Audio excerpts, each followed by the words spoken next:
Hindi ka sinaktan ng biglaan, matagal ka nang hindi pinipili. Yung tipo bang kayo pa lang, sila na. Kasi akala mo isang araw lang nangyari, akala mo isang desisyon lang, akala mo biglaan. Hindi.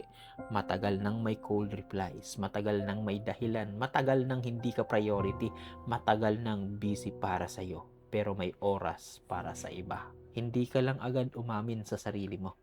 Tama. Kasi ang panloloko, hindi po nagsisimula sa kama. Nagsisimula yan sa paglimot. Paglimot ng respeto, update, consideration, at pagpapahalaga.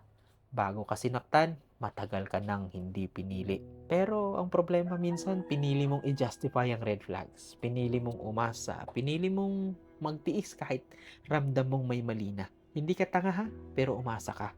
Pero ang taong gustong manatili, hindi ka paparamdaman na option ka. So please, itigil mo na ang tanong na, bakit nangyari yun? Mas itanong mo, bakit ko hinayaan na ganito katagal na niloko ako?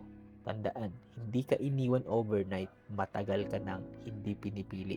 Kaya kapag hindi ka na priority, huwag mo nang ipilit ang sarili mo. Hindi ka sinaktan ng biglaan minsan matagal mo lang na hindi tinatanggap na hindi ka na mahalaga. At ang pangit pa dyan, naghiwalay kayo dahil galit ka, dahil naubos ka. After 3 days, may bago na siya. Kaya ulitin ko, minsan talaga hindi ka na pinipili kahit kayo pa. At ang pinakamasakit, kayo pa, pero may sila na.